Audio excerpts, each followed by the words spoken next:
श्री गणेशाय नमः। कोटि रुद्र संहिता। भगवान शिव को संतुष्ट करने वाले व्रतों का वर्णन, शिवरात्रि व्रत की विधि एवं महिमा का कथन। तदंतर ऋषियों के पूछने पर सूत जी ने शिव जी की आराधना के द्वारा उत्तम एवं मनोवांछित फल प्राप्त करने वाले बहुत से महान स्त्री पुरुषों के नाम बताए। इसके बाद ऋषियों ने फिर पूछा, व्यास शिष्य, किस व्रत से संतुष्ट होकर भगवान शिव उत्तम सुख प्रदान करते हैं? जिस व्रत के अनुष्ठान से भक्तजनों को भोग और मोक्ष की प्राप्ति हो सके, उसका आप विशेष रूप से वर्णन कीजिए। सूत जी ने कहा, महर्षियों, तुमने जो कुछ पूछा है वही बात किसी समय ब्रह्मा, विष्णु और पार्वती जी ने भगवान शिव से पूछी थी। इसके उत्तर में शिव जी ने जो कुछ कहा वह मैं तुम लोगों को बता रहा हूँ। भगवान शिव बोले, मेरे बहुत से व्रत हैं जो भोग और मोक्ष प्रदान करने वाले हैं। उनमें मुख्य 10 व्रत हैं जिन्हें जाबाल श्रुति के विद्वान 10 शैव व्रत कहते हैं। द्विजों को सदा यत्नपूर्वक इन व्रतों का पालन करना चाहिए। हरे प्रत्येक अष्टमी को केवल रात में ही भोजन करें। विशेषतः कृष्ण पक्ष की अष्टमी को भोजन का सर्वथा त्याग कर दें। शुक्ल पक्ष की एकादशी को भी भोजन छोड़ दें, किंतु कृष्ण पक्ष की एकादशी को रात में मेरा पूजन करने के पश्चात भोजन किया जा सकता है। शुक्ल पक्ष की त्रयोदशी को तो रात में भोजन करना चाहिए, परंतु कृष्ण पक्ष की चतुर्दशी को शिव व्रतधारी पुरुषों के लिए भोजन का सर्वथा निषेध है। दोनों पक्षों में प्रत्येक सोमवार को प्रत्यनपूर्वक केवल रात में ही भोजन करना चाहिए। शिव के व्रत में तत्पर रहने वाले लोगों के लिए यह अनिवार्य नियम है। इन सभी व्रतों में व्रत की पूर्ति के लिए अपनी शक्ति के अनुसार शिव भक्त ब्राह्मणों को भोजन कराना चाहिए। द्विजों को इन सब व्रतों का नियम पूर्वक पालन करना चाहिए। जो द्विज इनका त्याग करते हैं वे चोर होते हैं। मुक्ति मार्ग में प्रवीण पुरुषों को मोक्ष की प्राप्ति कराने वाले 4 व्रतों का नियम पूर्वक पालन करना चाहिए। वे 4 व्रत इस प्रकार हैं: भगवान शिव की पूजा, रुद्र मंत्रों का जप, शिव मंदिर में उपवास तथा काशी में मरण, ये मोक्ष के सनातन मार्ग हैं।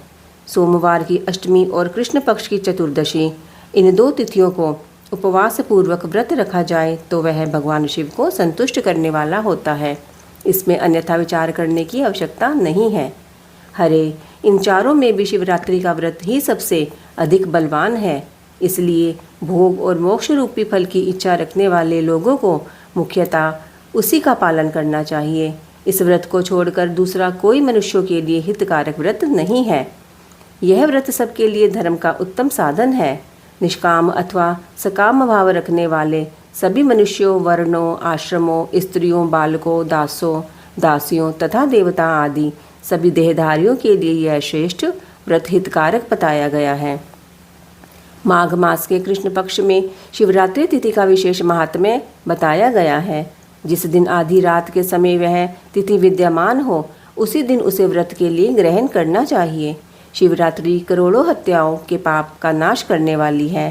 केशव, उस दिन सवेरे से लेकर जो कार्य करना आवश्यक है उसे प्रसन्नतापूर्वक तुम्हें बता रहा हूँ।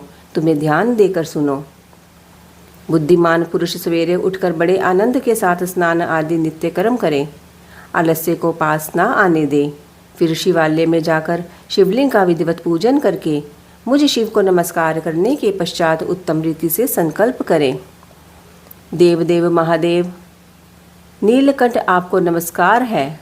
देव, मैं आपके शिवरात्रि व्रत का अनुष्ठान करना चाहता हूँ। देवेश्वर, आपके प्रभाव से यह व्रत बिना किसी विघ्न बाधा के पूर्ण हो और काम आदि शत्रु मुझे पीड़ा ना दे।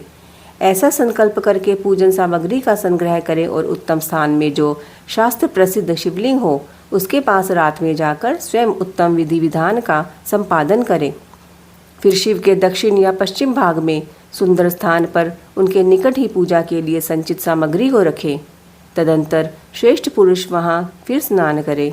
स्नान के बाद सुंदर वस्त्र और उपवस्त्र धारण करके 3 बार आचमन करने के पश्चात पूजन आरंभ करें। जिस मंत्र के लिए जो द्रव्य नियत हो उस मंत्र को पढ़कर उसी द्रव्य के द्वारा पूजा करनी चाहिए।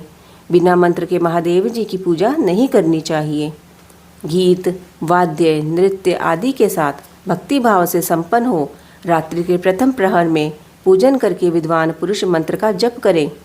यदि मंत्रज्ञ पुरुष उस समय श्रेष्ठ पार्थिव लिंग का निर्माण करे तो नित्यक्रम करने के पश्चात पार्थिव लिंग का ही पूजन करें। पहले पार्थिव बनाकर पीछे उसकी विधिवत स्थापना करें। फिर पूजन के पश्चात नाना प्रकार के स्त्रोतों द्वारा भगवान वृषभध्वज को संतुष्ट करें। बुद्धिमान पुरुष को चाहिए कि उस समय शिवरात्रि व्रत के महात्म्य का पाठ करे। श्रेष्ठ भक्त अपने व्रत की पूर्ति के लिए उस महात्म्य को श्रद्धापूर्वक सुने। रात्रि के चारों पहरों में 4 पार्थिव लिंगों का निर्माण करके आवाहन से लेकर विसर्जन तक क्रमशः उनकी पूजा करें और बड़े उत्सव के साथ प्रसन्नतापूर्वक जागरण करें। प्रातःकाल स्नान करके पुनः वहाँ पार्थिव शिव का स्थापन और पूजन करें। इस तरह व्रत को पूरा करके हाथ जोड़ मस्तक झुकाकर बारंबार नमस्कार पूर्वक भगवान शंभु से इस प्रकार प्रार्थना करें। महादेव, आपकी आज्ञा से मैंने जो व्रत ग्रहण किया था स्वामिन, वह परम उत्तम व्रत पूर्ण हो गया, अतः अब उसका विसर्जन करता हूँ। देवेश्वर सर्व, यथाशक्ति किए गए इस व्रत से आप आज मुझ पर कृपा करके संतुष्ट हो। तत्पश्चात शिव को पुष्पांजलि समर्पित करके विधि पूर्वक दान दे। फिर शिव को नमस्कार करके व्रत संबंधी नियम का विसर्जन कर दें। अपनी शक्ति के अनुसार शिव भक्त ब्राह्मणों, विशेषतः सन्यासियों को भोजन कराकर पुण्यता संतुष्ट करके स्वयं भी भोजन करें। हरे, शिवरात्रि को प्रत्येक प्रहर में श्रेष्ठ शिव भक्तों को जिस प्रकार विशेष पूजा करनी चाहिए उसे मैं बताता हूँ, सुनो। प्रथम प्रहर में पार्थिव लिंग की स्थापना करके अनेक सुंदर उपचारों द्वारा उत्तम भक्ति भाव से पूजा करें। पहले गंध, पुष्प आदि 5 द्रव्यों द्वारा सदा महादेव जी की पूजा करनी चाहिए। उस द्रव्य से संबंध रखने वाले मंत्र का उच्चारण करके पृथक पृथक वह द्रव्य समर्पित करें। इस प्रकार द्रव्य समर्पण के पश्चात भगवान शिव को जलधारा अर्पित करें। विद्वान पुरुष चढ़े हुए द्रव्यों को जलधारा से ही उतारे। जलधारा के साथ साथ 108 मंत्र का जप करके वहाँ निर्गुण सगुण रूप शिव का पूजन करें। गुरु से प्राप्त हुए मंत्र द्वारा भगवान शिव की पूजा करें, अन्यथा नाम मंत्र द्वारा सदाशिव का पूजन करना चाहिए। विचित्र चंदन, अखंड चावल और काले तिलों से परमात्मा शिव की पूजा करनी चाहिए। कमल और कनेर के फूल चढ़ाने चाहिए। 8 नाम मंत्रों द्वारा शंकर जी को पुष्प समर्पित करें। वे 8 नाम इस प्रकार है: भव, शर्व, रुद्र, पशुपति, उग्र, महान, भीम और ईशान। इनके आरंभ में भी श्री और अंत में चतुर्थी विभक्ति जोड़कर श्री भवाय नमः इत्यादि नाम मंत्रों द्वारा शिव का पूजन करें। पुष्प समर्पण के पश्चात धूप, दीप और नैवेद्य निवेदन करें। पहले प्रहर में विद्वान पुरुष नैवेद्य के लिए पकवान बनवा ले। फिर श्रीफल युक्त विशेषार्घ्य देकर तांबूल समर्पित करें। तदंतर नमस्कार और ध्यान करके गुरु के दिए हुए मंत्र का जप करें। गुरुदत्त मंत्र ना हो तो पंचाक्षर नमः शिवाय मंत्र के जप से भगवान शंकर को संतुष्ट करें। धेनु मुद्रा दिखाकर उत्तम जल से तर्पण करें। पश्चात अपनी शक्ति के अनुसार 5 ब्राह्मणों को भोजन कराने का संकल्प करें। फिर जब तक पहला प्रहर पूरा ना हो जाए तब तक महान उत्सव करता रहे। दूसरा प्रहर आरंभ होने पर पुनः पूजन के लिए संकल्प करें, अथवा एक ही समय चारों प्रहरों के लिए संकल्प करके पहले प्रहर की भांति पूजा करता रहे। पहले पूर्वोक्त द्रव्यों से पूजन करके फिर जलधारा समर्पित करें। प्रथम प्रहर की अपेक्षा दुगने मंत्रों का जप करके शिव की पूजा करें। पूर्वोक्त तिल, जौ तथा कमल पुष्पों से शिव की अर्चना करें। विशेषतः बिल्व पत्रों से परमेश्वर शिव का पूजन करना चाहिए। दूसरे प्रहर में बिजौरा नींबू के साथ अर्घ्य देकर खीर का नैवेद्य निवेदन करें। जनार्दन, इसमें पहले की अपेक्षा मंत्रों की दुगनी आवृत्ति करनी चाहिए। फिर ब्राह्मणों को भोजन कराने का संकल्प करें। शेष सब बातें पहले की ही भांति तब तक करता रहे जब तक दूसरा प्रहर पूरा ना हो जाए। तीसरे प्रहर के आने पर पूजन तो पहले के समान ही करें, किंतु जौ के स्थान में गेहूं का उपयोग करें और आक के फूल चढ़ाएं। उसके बाद नाना प्रकार के धूप एवं दीप देकर पुए का नैवेद्य भोग लगाएं। उसके साथ भांति भांति के शाक भी अर्पित करें। इस प्रकार पूजन करके कपूर से आरती उतारें। अनार के फल के साथ अर्घ्य दें और दूसरे प्रहर की अपेक्षा दुगना मंत्र जप करें। तदंतर दक्षिणा सहित ब्राह्मण भोजन का संकल्प करे और तीसरे प्रहर के पूरे होने तक पूर्ववत उत्सव करता रहे।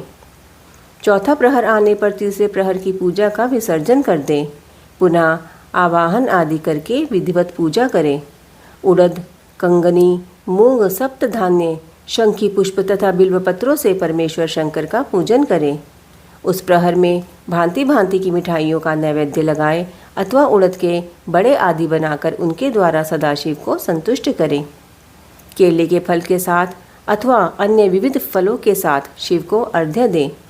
तीसरे प्रहर की अपेक्षा दूना मंत्र जप करे और यथाशक्ति ब्राह्मण भोजन का संकल्प करे। गीत, वाद्य तथा नृत्य से शिव की आराधना पूर्वक समय बिताएं। भक्तजनों को तब तक महान उत्सव करते रहना चाहिए जब तक अरुणोदय न हो जाए। अरुणोदय होने पर पुण्य स्नान करके भांति भांति के पूजनोपचारों और उपहारों द्वारा शिव की अर्चना करें। तत्पश्चात अपना अभिषेक कराएं। नाना प्रकार के दान दे और प्रहर की संख्या के अनुसार ब्राह्मणों तथा सन्यासियों को अनेक प्रकार के भोज्य पदार्थों का भोजन कराएं। फिर शंकर को नमस्कार करके पुष्पांजलि दे और बुद्धिमान पुरुष उत्तम स्तुति करके निमांकित मंत्रों से प्रार्थना करें। ताव कस्तवद्गत प्राण सत्वचो तो हम सदा मृड कृपानिधे इति ज्ञात्वा यथा योगयम तथा कुरु अज्ञानाधि वा ज्ञानाज पूज्यजातिकं मया कृपानिधित्वा ज्ञात्वैव भूतनाथ प्रसीद मे अनेनैवो उपासनेन यज्जातं फलमेव च तेनैव प्रीयताम देवः शंकरः सुखदायकः कुले मम महादेव भजनं ते अस्तु सर्वदा मा भूतस्य कुले जन्म यत्र तवं नहीं देवता।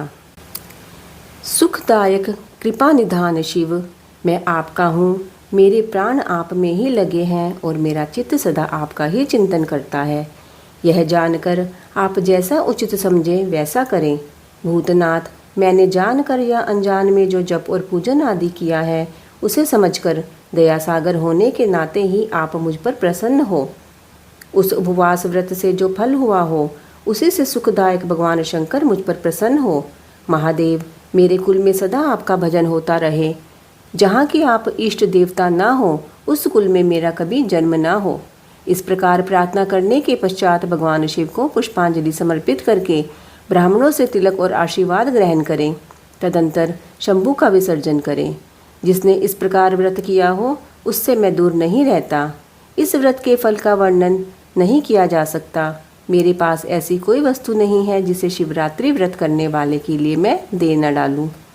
जिसके द्वारा अनायास ही इस व्रत का पालन हो गया उसके लिए भी अवश्य ही मुक्ति का बीज बो दिया गया। मनुष्य को प्रतिमास भक्तिपूर्वक शिवरात्रि व्रत करना चाहिए। तत्पश्चात इसका उद्यापन करके मनुष्य सांगोपांग फल लाभ करता है। इस व्रत का पालन करने में मैं शिव निश्चय ही उपासक के समस्त दुखों का नाश कर देता हूँ और उसे भोग मोक्ष आदि संपूर्ण मनोवांछित फल प्रदान करता हूँ। सूत जी कहते हैं, महर्षियों, भगवान शिव का यह अत्यंत हितकारक और अद्भुत वचन सुनकर श्री विष्णु अपने धाम को लौट आए। उसके बाद इस उत्तम व्रत का अपना हित चाहने वाले लोगों में प्रचार हुआ। किसी समय केशव ने नारद जी से भोग और मोक्ष देने वाले इस दिव्य शिवरात्रि व्रत का वर्णन किया था। शिवरात्रि व्रत के उद्यापन की विधि। ऋषि बोले, सूत जी, अब हमें शिवरात्रि व्रत के उद्यापन की विधि बताइए, जिसका अनुष्ठान करने से साक्षात भगवान शंकर निश्चय ही प्रसन्न होते हैं। सूत जी ने कहा, ऋषियों, तुम लोग भक्ति भाव से आदर पूर्वक शिवरात्रि के उद्यापन की विधि सुनो, जिसका अनुष्ठान करने से यह व्रत अवश्य ही पूर्ण फल देने वाला होता है। लगातार 14 वर्षों तक शिवरात्रि के शुभ व्रत का पालन करना चाहिए। त्रयोदशी को एक समय भोजन करके चतुर्दशी को पूरा उपवास करना चाहिए। शिवरात्रि के दिन नित्य क्रम संपन्न करके शिवालय में जाकर विधि पूर्वक शिव का पूजन करें। तत्पश्चात वहाँ यत्न पूर्वक एक दिव्य मंडल बनवाए जो तीनों लोकों में गौरी तिलक नाम से प्रसिद्ध है। उसके मध्य भाग में दिव्य लिंगतोभद्र मंडल की रचना करें अथवा मंडप के भीतर सर्वतोभद्र मंडल का निर्माण करें। वहाँ प्राजापत्य नामक कलशों की स्थापना करनी चाहिए। वे शुभ कलश वस्त्र, फल और दक्षिणा के साथ होने चाहिए उन सबको मंडप के पार्श्व भाग में यत्नपूर्वक स्थापित करें। मंडप के मध्य भाग में एक सोने का अथवा दूसरी धातु तांबे आदि का बना हुआ कलश स्थापित करें। व्रती पुरुष उस कलश पर पार्वती सहित शिव की सुवर्णमयी प्रतिमा बनाकर रखे।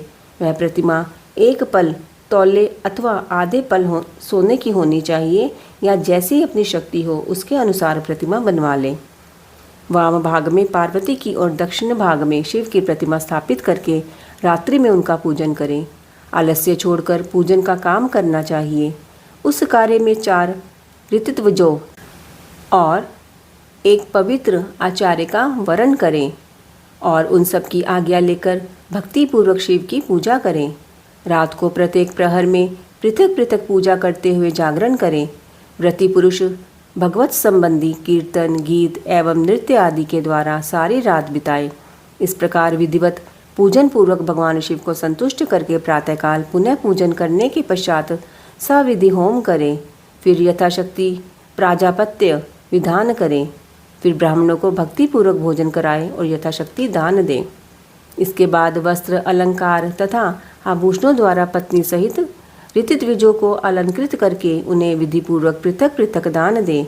फिर आवश्यक सामग्रियों से युक्त बछड़े सहित गौ का आचार्य को यह कहकर विधिपूर्वक दान दे कि इस दान से भगवान शिव मुझ पर प्रसन्न हो। तत्पश्चात कलश सहित उस मूर्ति को वस्त्र के साथ वृषभ की पीठ पर रखकर संपूर्ण अलंकारों सहित उसे आचार्य को अर्पित करें। इसके बाद हाथ जोड़कर मस्तक झुका बड़े प्रेम से गदगद वाणी में महाप्रभु माहेश्वर से प्रार्थना करें। देव देव महादेव, शरणागत वत्सल देवेश्वर, इस व्रत से संतुष्ट हो आप मेरे ऊपर कृपा कीजिए।